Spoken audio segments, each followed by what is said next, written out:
ஆண்டவர் இயேசு கிறிஸ்துவில்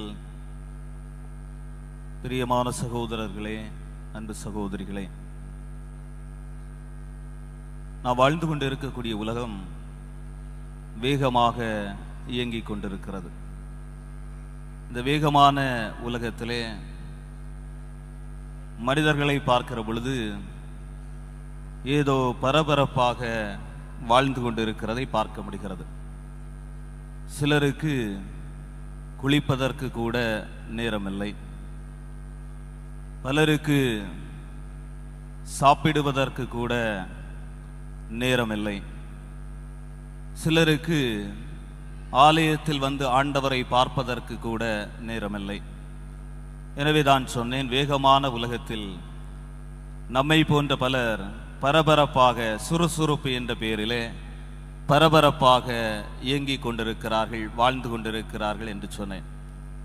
இந்த வேகமான உலகத்திலே, நவீன உலகத்திலே நான் பார்க்கிற பொழுது அனுபவிக்கவர்களே, இந்த மனிதனுடைய உடல் சுமை குறைந்திருக்கிறது. முன்னொரு காலத்தில் நீங்கள் யோசித்து பாருங்கள், மளிகை கடைக்கு செல்கிற பொழுது பேரனையோ பேத்தியையோ கூட்டிக் கொண்டு ஒரு பையை எடுத்துக்கொண்டு அவனுக்கு கொடுப்பதற்காக ஒரு 50 பைசாவை ஒதுக்கி வைத்துவிட்டு அந்தோனியினுடைய கடைக்கு சென்று சீரகம் 50 கிராம், மிளகாய் 100 கிராம், மல்லி, அரிசி என கிலோ கணக்கில் அதை சுமப்பதற்கு பேரனை தலையில் வைத்து சுமக்க வைத்துவிட்டு ராணியை போல அந்த சுமையை சுமந்து கொண்டு அந்த பையன் வருவதை பார்த்து கொண்டு ருசித்து 50 பைசாவையும் கொடுத்து அவனுடைய சுமையை அந்த இல்லத்தை நோக்கி அவன் கொண்டு வருவதை நாம் பழைய காலத்தில் பார்த்திருக்கிறோம். ஆனால் இப்பொழுது அப்படியெல்லாம் இல்லை. சுமைகளை சுமக்க வேண்டியதில்லை, நீங்கள் கடைக்கு செல்ல வேண்டியதில்லை. உங்களுடைய வீட்டிலிருந்து அலைபேசியில் நீங்கள் ஆர்டர் செய்கிறீர்கள், உங்களுக்கு எல்லாவற்றையும் சுமந்து கொண்டு ஒருவர் வருகிறார். அவர் வாகனத்தில் வந்து டோர் டெலிவரி என்ற பெயரிலே உங்களுக்கு அனைத்தையும் கொடுத்து விடுகிறார். எனவே உடல் சுமை குறைந்து விட்டது என்பது பொருட்கள் வாங்க செல்லக்கூடிய நமக்கு இன்றைய காலத்தில் தெரியும்.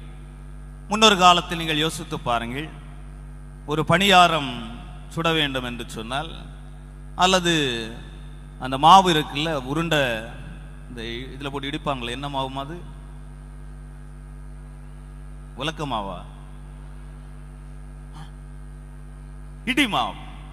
இடிமாவு வீரர்கள் என்று உலக்கை வைத்துக் கொண்டு சில வீரர்கள் இருப்பார்கள். அவர்கள் போட்டு டம் டம் என்று உடைத்து ஒரு மாவை கொண்டு வருவாங்க. சில நேரத்தில் அந்த மாவை கடிக்கக்கூடிய எண்ணெய் போன்றவர்களுக்கு பல் கூட உடைவதற்கு வாய்ப்பு இருக்கு. அவ்வளவு வலிமையான உணவுப் பொருட்களை நாம் சாப்பிட்டு கொண்டிருந்தோம். அண்மையில் என்னுடைய மேடையில் ஒரு சிறுவன் வந்தான். என்னுடைய அறையிலே, அல்லது அந்த சாப்பாட்டு அறையில் எள்ளுருண்டை இருந்தது. நான் எள்ளுருண்டையை எடுத்து அவனுக்கு கொடுத்தேன். அவன் என்னை மேலும் கீழுமாக பார்த்தான். இது என்னது என்று பார்த்தான். பார்த்து விட்டு மணத்து பார்த்தான். மணத்து பார்த்தவனு பிடிச்சதோ பிடிக்கல. ஃபாதர், இதை நீங்க வேணா சாப்பிடுங்க, இது எங்க உள்ளது என்று கேட்டான்.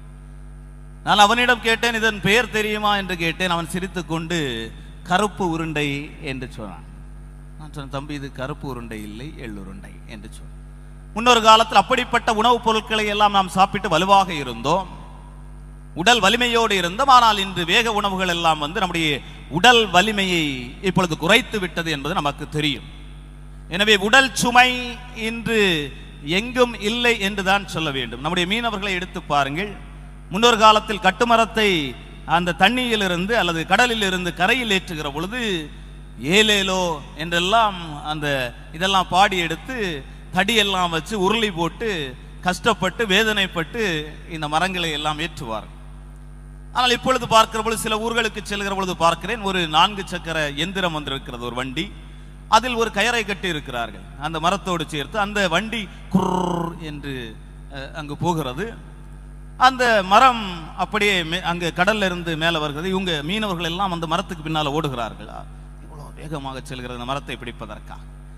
எனவே மரத்தை தொலைந்து சென்ற, மரத்தை ஏற்றுவதற்கு தடியை பயன்படுத்திய, உருளியை பயன்படுத்திய ஒரு கலாச்சாரம் சுமை குறைந்து விட்டது. இப்பொழுது அதை இயந்திரம் செய்கிறது.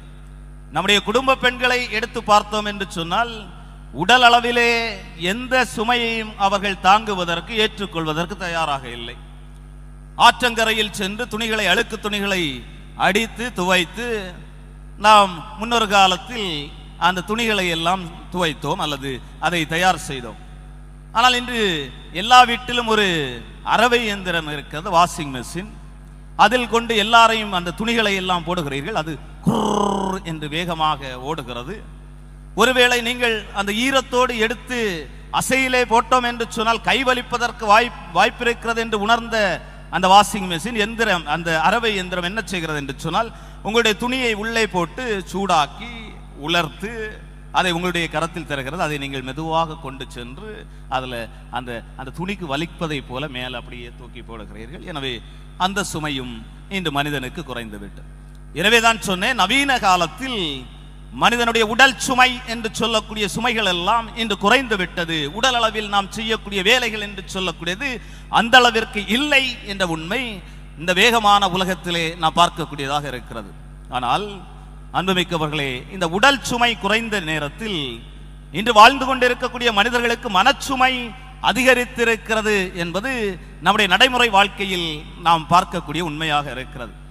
மன அழுத்தத்தோடு வாழக்கூடிய மனிதன், வாழ்க்கை எதற்கு வாழ்கிறோம், தற்கொலை செய்து விடலாமே என்ற எண்ணத்தோடு வாழுகிற மனிதர்களுடைய எண்ணிக்கை இன்று நாளுக்கு நாள் அதிகரித்துக் கொண்டிருக்கிறது என்பது நாம் நடைமுறை வாழ்க்கையில் பார்க்கக்கூடிய உண்மையாக இருக்கிறது.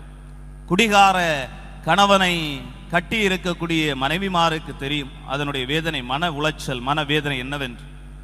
குரட்டை உறங்குகிற பொழுது குரட்டை விடுகிற கணவன்மார்களால் பாதிக்கப்பட்ட மனைவிமாருக்கு தெரியும் அது எந்த அளவிற்கு. சில நேரங்களில் ஜெனரேட்டரை விட, சில ஆலயங்களில் இருக்கக்கூடிய ஜெனரேட்டரை விட உறங்குகிற பொழுது சில கணவன்மார்கள் விடுகிற குரட்டை இருக்கிறது அல்லவா, அது எந்திரத்தை விட கெட்டு தந்துதான் கெட்டு தந்தா இந்த எங்க அம்மா.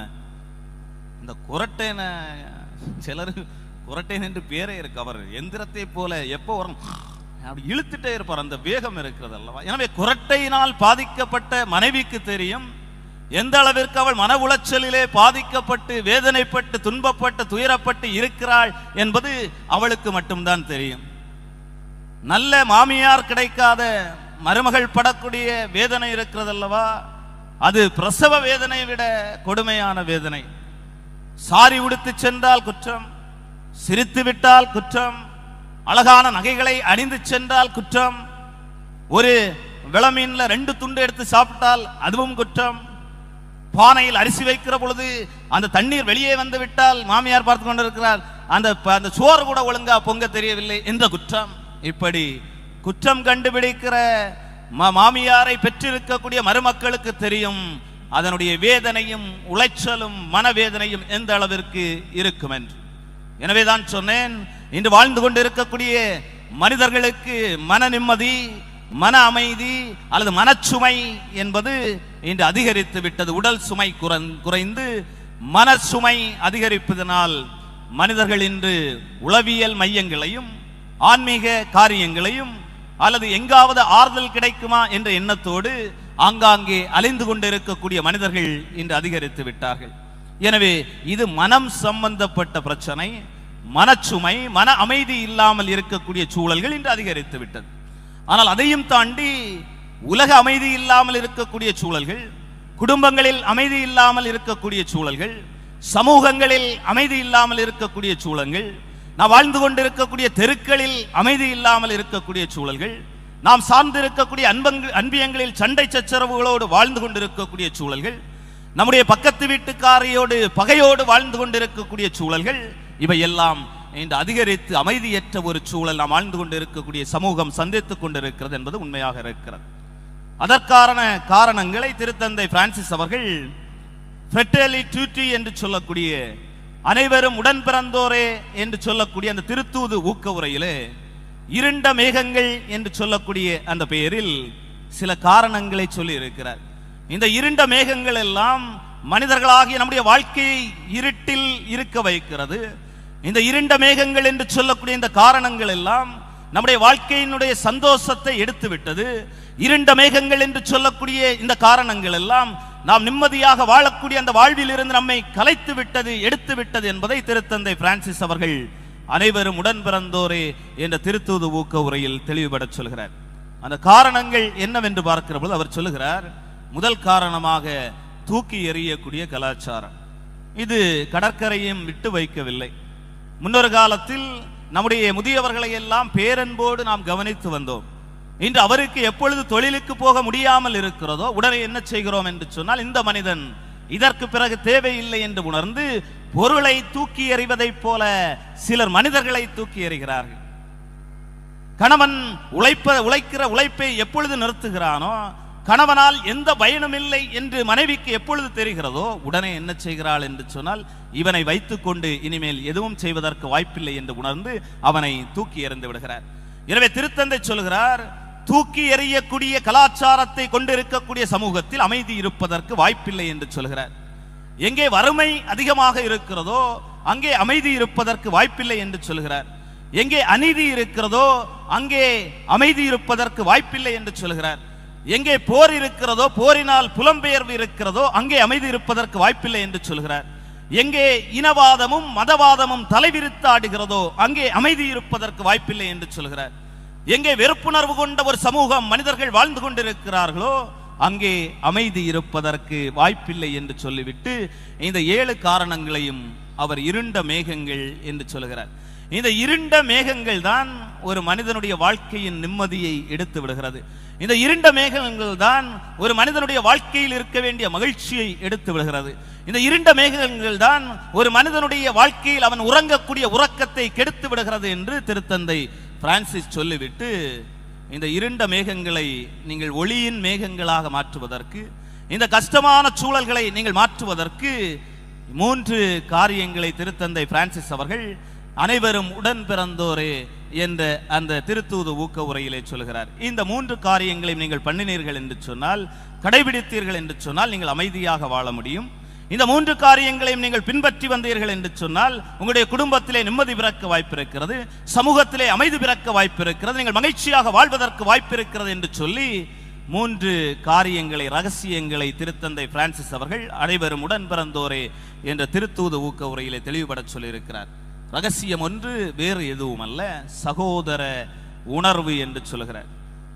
யாருக்கும் எந்த தீங்கும் செய்துவிடக்கூடாது என்ற எண்ணம் எவனுக்கு இருக்கிறதோ, எல்லாரையும் உடன் பிறந்தவனாக பார்க்கக்கூடிய சகோதர சகோதரியாக பார்க்கக்கூடிய மனநிலை யாருக்கு இருக்கிறதோ அந்த சகோதர உணர்வு அன்புமிக்கவர்களே ஒரு மனிதனுக்கு அமைதியை கொடுக்கும் என்று சொல்கிறார். வரலாற்றின் பக்கங்களை நீங்கள் புரட்டி பாருங்கள். மீட்பின் வரலாறு, இந்த மீட்பின் வரலாற்றிலே முதல் கொலை நடந்தது அல்லவா? காயின் ஆபேல் தன்னுடைய சகோதரனை கொலை செய்தான், பார்த்தீர்களா? அந்த கொலைக்கு பின்னால் இருக்கக்கூடிய அந்த காரணத்தை நீங்கள் பார்த்தீர்கள் என்று சொன்னால், அவன் என்னுடைய சகோதரன் என்ற உணர்வு இல்லாமல் போனதும், அவனுக்குள்ளே பொறாமை ஏற்பட்டு தன்னுடைய சகோதரனுடைய காணிக்கை ஆண்டவர் ஏற்றுக்கொண்டாரே என்ற வெறுப்புணர்வும் தான் அவனை கொலை செய்ய தூண்டி இருக்கிறது. எனவே எங்கே சகோதர உணர்வு இல்லையோ அங்கே பகை இருக்கும். எங்கே சகோதர உணர்வு இல்லையோ அங்கே பழி வாங்கக்கூடிய எண்ணம் இருக்கும். எங்கே சகோதர உணர்வு இல்லையோ அங்கே பிறரை எப்பொழுது தீர்த்து கட்டலாம் என்ற எண்ணம் இருக்கும். அதுதான் காயின் ஆபேலுடைய வாழ்க்கையில் நடந்திருக்கிறது என்பதை நீங்கள் மறந்துவிடக்கூடாது. ஆனால் தொடக்க நூல் 13வது அதிகாரத்தில் இன்னொரு நிகழ்வும் சொல்லப்பட்டிருக்கிறது. என்ன நிகழ்வு என்று பார்க்கிற பொழுது, லோத்துவிற்கும் ஆபிரகாமுக்கும் இடையே சொத்து தகராறு ஏற்படுகிறது. ஆபிரகாமினுடைய ஆட்களுக்கும் லோத்துவினுடைய ஆட்களுக்கும் இடையே தகராறு ஏற்படுகிறது. தகராறு ஏற்படுகிற பொழுது 2 பேருக்கும் இன்னும் ஒத்து போவதற்கு வாய்ப்பில்லை என்று உணர்ந்தவுடன் அண்ணன் தம்பி இடையே சண்டை ஏற்படுகிறது. அப்பொழுது ஆபிரகாம் பெருந்தன்மையோடு தன்னுடைய சகோதரனை பார்த்து சொல்லுவார், நமக்கிடையே சண்டை வேண்டாம், நாம் அமைதியாக பிரிந்து செல்லுவோம். நீ தெற்கே செல்லுகிறாய் என்று சொன்னால் நான் வடக்கே செல்கிறேன், நீ வலது பக்கமாக செல்லுகிறாய் என்று சொன்னால் நான் இடது பக்கமாக செல்கிறேன் என்று ஆபிரகாம் பெருந்தன்மையோடு நடந்து கொள்வதை நீங்கள் பார்க்க முடியும். ஆபிரகாம் விட்டு கொடுத்து சகோதரனோடு சண்டை வேண்டாம், அமைதியோடு வாழ்வோம் என்ற மனநிலையிலே தன்னுடைய சொந்த சகோதரனுக்கு எல்லாவற்றையும் விட்டு கொடுத்து அவனோடு நட்புறவில் அமைதியில் வாழ்வதை தொடக்க நூல் 13வது அதிகாரம் நமக்கு சொல்லித் தருகிறது. எங்கே சகோதரர்களுக்கிடையே விட்டு கொடுக்க மனநிலை இல்லாமல் இருக்கிறதோ, எங்கே சகோதரர்களுக்கிடையே சின்ன சின்ன காரியங்களுக்காக யோசித்து பாருங்கள். இங்கே அமர்ந்திருக்கக்கூடிய எத்தனை பேர் உங்களுடைய உடன் பிறந்த சகோதரன் சகோதரியோடு பேசாமல் இருக்கிறீர்கள், சண்டை போட்டுக் கொண்டிருக்கிறீர்கள்? காரணம் ஒரு சென்ட் நிலமாக இருக்கலாம், அல்லது ஒரு பகுன் நகையாக இருக்கலாம், அல்லது 1000 ரூபாயாக இருக்கலாம், அல்லது சில காரியங்களாக இருக்கலாம். எவனெல்லாம் சகோதர உணர்வை இழந்து விட்டானோ, எவனெல்லாம் சகோதரன் அவன் என்னுடைய சகோதரன் சகோதரி என்ற மனநிலை இழந்து விட்டானோ, அவனெல்லாம் ஒற்றுமையாக அன்போடு அமைதியோடு வாழ்வதற்கு வாய்ப்பில்லை என்பதை அன்புமிக்கவர்களே இந்த பகுதி நமக்கு சொல்லித் தருகிறது. எனவேதான் திருத்தந்தை முதலாவதான ரகசியத்தை சொல்கிறார். உனக்கு தேவை முதலில் சகோதர உணர்வு. அவன் என்னுடைய உடன் பிறந்தவன் என்ற உணர்வு, அவன் பகைக்காரனாக இருந்தாலும் எனக்கு சொந்த பந்தம் என்ற உணர்வு, அவனை பழிவாங்கக்கூடிய எண்ணம் ஒருபோதும் வராத அந்த உணர்வு எவனுக்கு இருக்கிறதோ அங்கே அமைதி இருப்பதற்கு வாய்ப்பு இருக்கிறது என்று திருத்தந்தை பிரான்சிஸ் அவர்கள் அந்த திருத்தூது ஊக்க உரையிலே சொல்கிறார். இரண்டாவது ரகசியமாக அவர் சொல்லுவது, எங்கே அன்பு இருக்கிறதோ அங்கே அமைதி இருக்கும் என்று சொல்கிறார். இதற்கு சில எடுத்துக்காட்டையும் திருத்தந்தை பிரான்சிஸ் அந்த திருத்தூது ஊக்க உரையிலே சொல்லி இருக்கிறார்.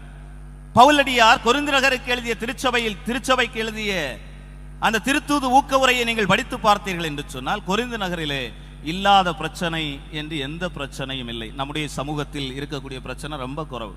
ஆனால் கொரிந்து நகரிலே இருந்த பிரச்சனை என்று பார்க்கிற பொழுது அது ஒரு வணிக நகராக இருந்ததினால் அங்கே ஏற்றத்தாழ்வு இருந்தது, அடிமை வாழ்வு இருந்தது, கலாச்சார சீரழிவு இருந்தது, கருத்து வேறுபாடுகள் இருந்தது, பிளவுகள் இருந்தது, கட்சி மனப்பான்மை இருந்தது, மனமுறிவு இருந்தது. இப்படி எத்தனை பிரச்சனைகள் உண்டோ அத்தனை பிரச்சனைகளையும் கொண்டது இந்த கொரிந்து நகர் திருச்சபை. ஆனால் இந்த பிரச்சனைகளை எப்படி தீர்ப்பது என்று பவுலடியாரிடம் கொரிந்து நகர மக்கள் எல்லாரும் வந்து கேட்கிறார்கள். இவ்வளவு பிரச்சனை இருக்கு, நாங்க எப்படி தீர்ப்பது ஐயா? எத்தனை பிரச்சனை, 1-2 எத்தனை பிரச்சனை சொல்லி இருக்கிறோமே, இதை தீர்ப்பதற்கு என்ன செய்வது என்று சொன்ன பொழுது பவுலடியார் கொரிந்து நகர மக்களை பார்த்து சொல்லி இருக்கிறார், இதற்கு இந்த பிரச்சனைகள் அனைத்திற்கும் ஒரே ஒரு மருந்து தான் இருக்கிறது. அது கடையில் கிடைப்பதில்லை, அது சூப்பர் மார்க்கெட்டில் கிடைப்பதில்லை, அது பாபா போன்ற மெடிக்கலில் கிடைப்பதில்லை. மாறாக அவர் சொல்கிறார், அந்த மருந்திற்கு பெயர் அன்பு என்று சொல்கிறார். எந்த இடத்தில் அன்பு இருக்கிறதோ அங்கே விட்டு கொடுக்கக்கூடிய மனநிலை இருக்கும். எங்கே அன்பு இருக்கிறதோ அங்கே புரிந்து கொள்ளக்கூடிய தன்மை இருக்கும். அது கணவன் மனைவி இடையாக இருந்தாலும் சரி. எங்கே பிரச்சனை இருக்கிறதோ அங்கே அன்பு இல்லை என்று அர்த்தம். எந்த குடும்பத்தில் பகைமை உணர்வோடு வாழ்ந்து கொண்டிருக்கிறார்களோ அங்கே அன்பு இல்லை என்று அர்த்தம். எந்த சமூகம் ஏற்றுக்கொள்ள முடியாமல் வாழ்ந்து கொண்டிருக்கிறார்களோ அங்கே அன்பு இல்லை என்று அர்த்தம். இந்த உலகத்தில் அமைதிக்கான மருந்து ஒன்றே ஒன்றுதான் இருக்கிறது, மகிழ்ச்சிக்கான மருந்து ஒன்றே ஒன்றுதான் இருக்கிறது. எல்லோரும் ஒரே குடும்பம் என்று வாழ்வதற்கு தேவையான ஒரு மருந்து ஒன்றே ஒன்றுதான் இருக்கிறது. அந்த மருந்திற்கு பெயர் அன்பு, அன்பு, அன்பு என்று திருத்தந்தை பிரான்சிஸ் அவர்கள் தெளிவுபட சொல்கிறார். எனவே இரண்டாவது ரகசியம், எங்கே அன்பு இருக்கிறதோ அங்கே பிரச்சனை வருவதற்கு வாய்ப்பில்லை, எங்கே அன்பு இருக்கிறதோ அங்கே அமைதி நிலவுவதற்கு வாய்ப்பு இருக்கிறது என்று திருத்தந்தை பிரான்சிஸ் தெளிவுபட சொல்கிறார். மூன்றாவது ரகசியமாக அந்த திருத்தூது ஊக்க உரையில் அவர் சொல்வது, உரையாடல் எங்கே இருக்கிறதோ அங்கே அமைதி வரும் என்று திருத்தந்தை சொல்கிறார். அன்புமிக்கவர்களை, எல்லா பிரச்சனையும் ஒரு மனிதனால் பேசி தீர்க்க முடியும். பேசி தீர்க்க முடியாத பிரச்சனைகள் என்று இந்த உலகத்தில் எதுவும் இல்லை. கணவன் மனைவியிடையே ஏற்படுகிற பிரச்சனைகள் சில நேரம் ஊரார் கேட்டு நாரி பிளந்து ஸ்மெல் அடிக்கிறது அல்லவா? அதற்கு காரணம் என்னவென்று நீங்கள் நினைக்கிறீர்கள்? மனைவி சில காரியங்களை கணவரிடம் சொல்லுவதில்லை, கணவர் சில காரியங்களை மனைவியிடம் சொல்லுவதில்லை. அது அப்படியே வைத்து வைத்து வைத்து வைத்து வைத்து வைத்து அது பலூனை போல வீங்கி வந்து ஒரு நாள் படார் என்று வெடித்து விடுகிறது. என்னப்பா 2 பேரும் சும்மா தானே இருந்தாங்க, திடீர்னு பார்க்கும்போது ஒருதி அருவாளை தூக்கு நிற்கிறா. வழக்கமாக கணவன்மார்கள் அருவாளை தூக்குவாங்க. இப்ப நான் வீடுகளில் பிரச்சனை வரும்போது பார்க்கும்போது மனைவிமார்கள் அவனை தலையெடுக்காம விட மாட்டேன். அந்த மனுஷன் பயந்து போய் ஒரு இவ்வளவு என்ன எதை வச்சு தாக்குன்னு சொல்லிட்டு ஒரு பானை எடுத்து ஒரே படா. சில நேரங்கள்ல சில வீடுகள்ல இந்த பானை சட்டி உருளும் பொழுது நம்ம பக்கத்து வீட்டுக்காரர் என்ன பானை சித்தங்க பயங்கரமான சண்டையா இருக்கும் போல கணவன். எங்கே கணவன் மனைவியிடையே உரையாடல் இல்லாமல் இருக்கிறதோ, பேச்சுவார்த்தை இல்லாமல் இருக்கிறதோ, பகிர்ந்து கொள்ளக்கூடிய தன்மை இல்லாமல் இருக்கிறதோ, நடந்த காரியங்களை பற்றி பேசாத தன்மை இருக்கிறதோ அங்கே கலவரங்கள் ஏற்படுவதற்கு வாய்ப்பு இருக்கிறது. எனவே ஒரு மனிதன் உரையாடலில் எப்பொழுது ஈடுபடுகிறானோ, எப்பொழுது பிரச்சனையை பேசுவதற்கு ஆரம்பிக்கிறானோ அப்பொழுது அந்த பிரச்சனைக்கான தீர்வுகள் அங்கே ஏற்படும் என்பது நமக்கு தெளிவுபட்ட உண்மையாக இருக்கிறது. எனவே இந்த பிரச்சனையை பேசுவதற்கு திருச்சபை சொல்லக்கூடிய வழிமுறை என்னவென்று பார்க்கிற பொழுது, அன்புமிக்கவர்களை, மத்தேயு நற்செய்தி 18வது அதிகாரம் 15 முதல் 20 வரையிலான இறைவார்த்தை பகுதியில் சொல்லப்பட்டிருக்கிறது. ஒரு பிரச்சனையை எப்படி அணுகுவது என்று. நீங்கள் ஒரு பிரச்சனை, கணவன் மனைவி இடையே வரக்கூடிய பிரச்சனை எப்படி அணுகிறீர்கள்? மாமியார் மருமகளிடையே ஏற்படுகிற அந்த கலவரத்தை எப்படி அணுகிறீர்கள்? அல்லது மைனியார் கொழுந்தியார் இடையே ஏற்படுகிற கலவரத்தை எப்படி அணுகிறீர்கள்? சகோதர சகோதரிகளுக்கு இடையே ஏற்படுகிற பிரச்சனைகளை நீங்கள் எப்படி அணுகிறீர்கள்? ஆனால் திருச்சபை ஒரு பிரச்சனையை எப்படி அணுக வேண்டும் என்பதை மத்தேயு நற்செய்தி 18வது அதிகாரம் 15 முதல் 25 வரையிலான இறைவார்த்தை பகுதியில் சொல்கிறது. முதலில் நீ என்ன செய்ய வேண்டும் என்று சொன்னால், ஒரு பிரச்சனை ஏற்பட்ட உடனே என்ன செய்யக்கூடாது? கொட்டை அடிச்சு டும் டும் டும் கேட்டியா, அவன் என்ன இப்படி சொல்லப்பட்டான் அல்லது அவ என்ன இப்படி சொல்லப்பட்டா, விட மாட்டேன் கெட்டா சாரி என்று அல்ல. மாறாக திருச்சபை என்ன சொல்கிறது என்று சொன்னால், தனித்திருக்கும் பொழுது நீ தனியாக சென்று முதலில் அந்த பிரச்சனையை பற்றி அந்த மனிதனோடு பேசு என்று சொல்கிற. நீ அவன் தனியாக இருக்கும், அவனை கூட பக்கத்துல யாரும் இருக்கக்கூடாது. நான் சொல்லிட்டேன், ஏன்னா அந்த பையன் குடிச்சான், அவனுக்கும் உனக்கும் தான் தெரியும். அவன் குடிச்ச போனதை நீ பிராண்டி கடையில் வச்சு பார்த்த, சரி, சம்பவம் உனக்கு அவனுக்கு உள்ளது. ஆனால் அவன் தனித்து இருக்கிற பொழுது, அவங்க அம்மா அப்பா எல்லாம் இருக்கும்போது கேட்டே அவன் பையன் அந்த இதில் நான் பார்த்தேன் என்று சொன்னால் கலவரம் தானாலே வந்துடும். அவன் குடிச்சிருந்தாலும் விடுவானா? இவனை விடமாட்டான். எனவே நீ தனித்து இருக்கிற பொழுது, அவன் தனித்து இருக்கிற பொழுது நீ தனியாக சென்று அவனிடம் அந்த பிரச்சனையை பற்றி பேசு. அவன் அதை உணர்ந்து கொண்டு உன்னோடு ஒரு நட்புறவை ஏற்படுத்துவதற்கு, அந்த பிரச்சனையை தீர்த்து நீங்கள் அமைதியாக வாழ்வதற்கு வாய்ப்பு இருக்கிறது, சூழல் இருக்கிறது என்று அந்த பகுதி சொல்கிறது. அப்பொழுது அவன் தனியாக சொல்லி கேட்கவில்லை என்று சொன்னால் 2 அல்லது 3 பேரை உன்னோடு அழைத்து சென்று அந்த பிரச்சனையை பேசணும். இந்த 2-3 பேர் இருக்காங்களம்மா, இவங்க இந்த ஊர்ல இங்க தினத்தந்தி பேப்பர் போல 2-3 பேர் இருப்பாங்க பாத்தீங்களா. ஒரு செய்தி வந்தோன்னா இங்க இருந்து ஓடக்கூடிய வேகம் இருக்குல்ல, அந்த பாட்டியம்மா மற்ற காரியங்கள் அன்பியத்துக்கு போனா அல்லது கோயிலுக்கு போனா அந்த காலெல்லாம் ஓடாது, அந்த நொண்டி காலை வச்சு இழுத்து இந்த மாதிரி 2-3 ஆட்களை நீங்க கூட்டு போனீங்கன்னு சொன்னா பிரச்சனை பெருசா வெடிச்சு போ. எனவே திருச்சபை என்ன சொல்கிறது என்று சொன்னால், 2-3 பேரை கூட்டி செல்கிறாய் அல்லவா, கூட அவங்க நல்லவர்களா என்று பார், அவங்க ரகசியத்தை காக்கக்கூடியவர்களா என்று பார், அல்லது செல்லுகிற இடங்களில் எல்லாம் புரளியை பரப்பி சண்டையை உருவாக்கக்கூடியவர்களா என்று யோசித்து பார்த்து உன்னோடு 2-3 பேரை கூட்டு போப்பா. கூட்டு போய் அவனுக்கு நல்லதை எடுத்து சொல்லப்பா, இப்படி பிரச்சனை ஆகி போச்சு, என்ன செய்யலாம் அங்க செய்யலாம் நல்லா பேசி எடுத்து பார். கேட்கலன்னு சொன்னானா நேரடியாக எங்க கொண்டு போ, அவனை சாமியார்ட்ட பிடிச்சு கொண்டு ஒப்பாடு, திருச்சபையிடம் கொண்டு செல். அறிவுள்ள அல்லது கொஞ்சம் கோபக்கார சாமியார் நான் வரலப்பா, அவர்கிட்ட போனா அவர் இருக்கு நம்மளை விடுவாரா, கிட்னி எடுத்து போடுவாரா, அதனால அவர்கிட்ட கொஞ்சம் நல்ல சாமியாராக இருந்தார் என்று சொன்னால் திருச்சபையிடம் அவரை அழைத்து சென்று இந்த பிரச்சனையை பற்றி பேசு. அப்படி அவன் கேட்கவில்லை என்று சொன்னால், அந்த பிரச்சனை தீர்ப்பதற்கு, அமைதி ஏற்படுத்துவதற்கு அவன் விரும்பவில்லை என்று சொன்னால், அவன் புறவினத்தாரை போல, உங்களை சாராதவனை போல அவன் இருக்கட்டும், அவனை விட்டுவிடுங்கள் என்று சொல்லிவிட்டு அடுத்த பகுதியிலே என்ன சொல்கிறார் என்று சொன்னால், தயவு செய்து நீதிமன்றத்திற்கு மட்டும் சென்று விடாதீர்கள் என்று சொல்ல. கொரிந்தியருக்கு எழுதிய முதல் திருமுகத்தில் 6வது அதிகாரம் 1 முதல் 8 வரையிலான இறைவார்த்தை நீங்கள் படித்து பார்க்கிற பொழுது, கிறிஸ்தவர்களுக்கு இடையே பிரச்சனை ஏற்படுகிற பொழுது, வழக்குகள் ஏற்படுகிற பொழுது நீதிமன்றத்திற்கு கொண்டு செல்வதை கண்டிக்கிறார் பவுல்.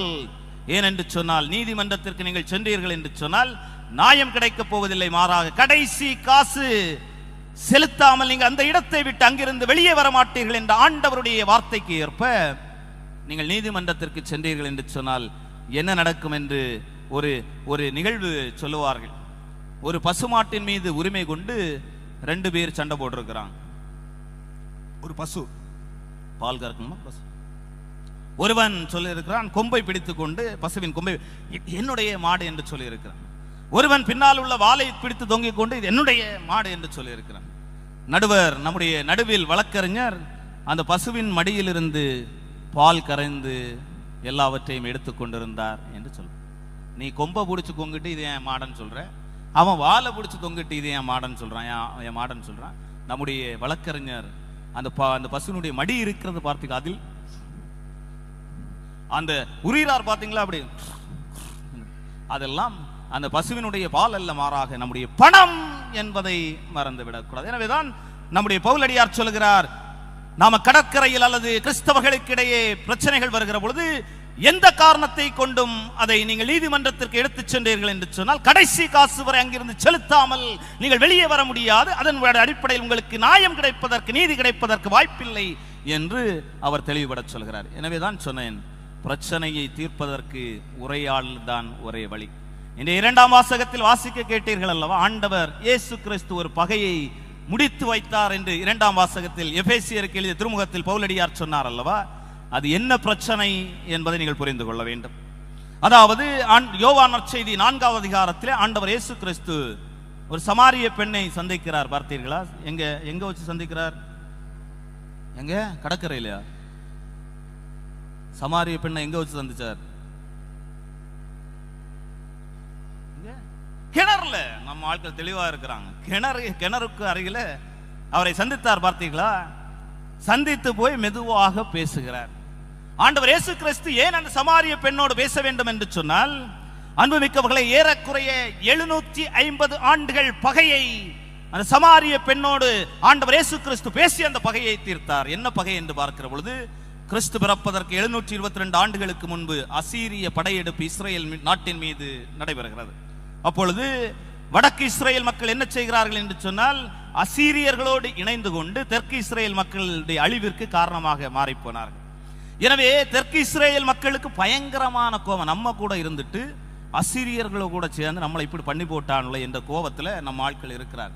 அப்பொழுது அவர்கள் ஒரு முடிவெடுக்கிறார்கள். இதற்கு பிறகு திருமணம், இந்த வடக்கு இஸ்ரேலில் உள்ள பெண்களை திருமணம் மாற்றி கொடுப்பதோ, பெண் எடுப்பதோ பெண் கொடுப்பதோ நமக்குள்ளே இல்லை, இவர்களுக்கும் நமக்கும் எந்த ஒட்டும் உறவும் இதற்கு பிறகு இல்லை என்று அவர்கள் முடிவெடுத்து ஒட்டும் உறவும் இல்லாமல் வாழ்ந்து வந்தார்கள். ஆனால் ஆண்டவர் இயேசு கிறிஸ்து 750 ஆண்டுகால பகையை சமாரிய பெண்ணோடு பேசி, அதாவது யூதர்களும் சமாரியர்களும் பேசுவதில்லை, ஆண்டவர் இயேசு கிறிஸ்து தான் அந்த பகையை எப்படி முடித்து வைக்கிறார். பார்த்தீர்களா? கிணற்றுக்கு சென்று அந்த பெண்ணிடம் தனியாக சொல்லி, எனக்கும் கொஞ்சம் தண்ணி தருவாயா என்று கேட்டவுடன் சமாரிய பெண் ஏறெடுத்து பார்க்கிறார். பார்த்தீர்களா?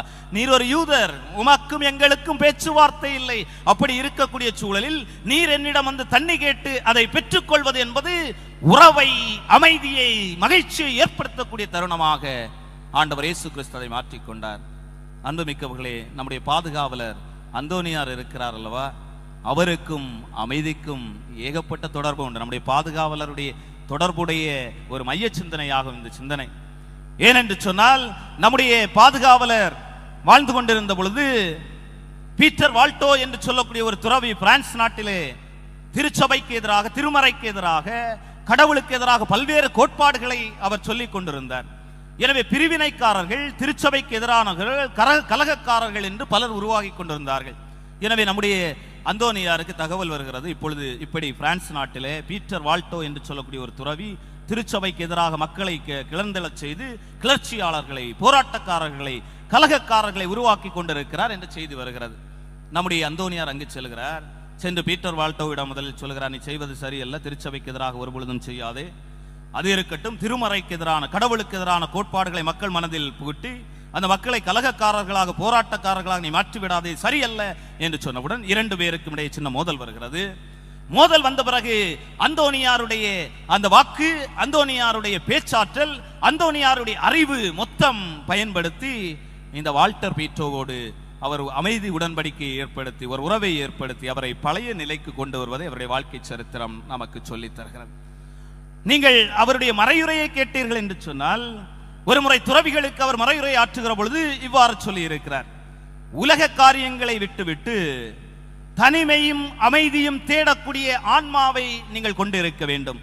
தீங்கு செய்யாத புறாவை போல வாழ்வதற்கு நீங்கள் கற்றுக்கொள்ள வேண்டும். அப்பொழுதுதான் நீங்கள் அமைதியின் தூதுவர்களாக இருக்க முடியும் என்று அருள்பணியாளர்களுக்கு, துறவியர்களுக்கு அவர் மாற்றிய மறையுரையிலே சொல்லி இருக்கிறார். எனவே நம்முடைய பாதுகாவலர் மொத்தமாக அமைதியை விரும்பக்கூடியவராக, அமைதியை இந்த சமூகத்தில் உருவாக்கக்கூடியவராக, அமைதிக்கான சூழல்களை ஏற்படுத்தக்கூடியவராக அவர் வாழ்ந்திருக்கிறார். அவரை பின்பற்றக்கூடிய நாமும் அமைதியை ஏற்படுத்தக்கூடிய மக்களாக, அமைதியை நாம் வாழக்கூடிய குடும்பத்தில் உண்டாக்கக்கூடியவர்களாக, அமைதியை நாம் வாழக்கூடிய சமூகத்தில் ஏற்படுத்தக்கூடியவர்களாக நம்முடைய வாழ்க்கையை மாற்றிக்கொள்ள வேண்டும் என்பதுதான் நம்முடைய பாதுகாவலருடைய விருப்பமாக இருக்கிறது.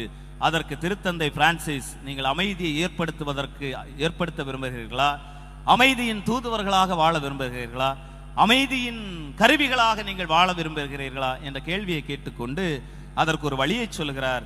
அந்த வழி வேறு எதுவும் அல்ல, நீ சிலுவையில் தொங்கிக் கொண்டிருக்கிற அந்த ஆண்டவருக்கு முன் வந்து நின்று உன்னுடைய இதயத்தை திறந்து பார். அப்பொழுது உன்னுடைய வாழ்க்கையில் உள்ள அழுக்குகள் தெரியும். அழுக்குகள் தெரிந்தவுடன் நீ ஒப்புரவு என்று சொல்லக்கூடிய திருவருட்சாதனத்தை பெறுவதற்காக செல்.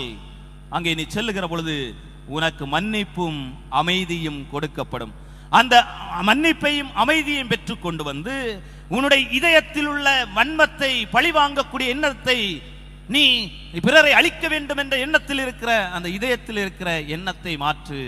அதுதான் முதல் படி என்று அமைதிக்கான தூதுவர்களாக வாழ்வதற்கான முதல் வழி என்று திருத்தந்தை பிரான்சிஸ் சொல்கிறார்.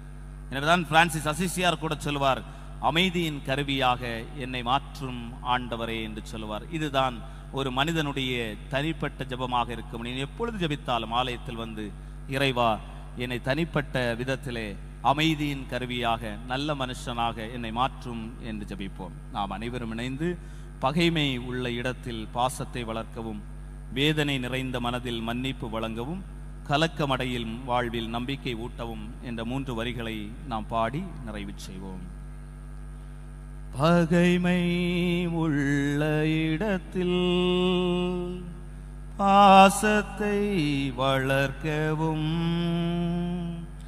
பகைமை உள்ள இடத்தில் பாசத்தை வளர்க்கவும், வேதனை நிறைந்த மனதில் மன்னிப்பு வழங்கவும், வேதனை நிறைந்த மனதில் மன்னிப்பு வழங்கவும், கலக்கம் அடையும் வாழ்வில் நம்பிக்கை ஊட்ட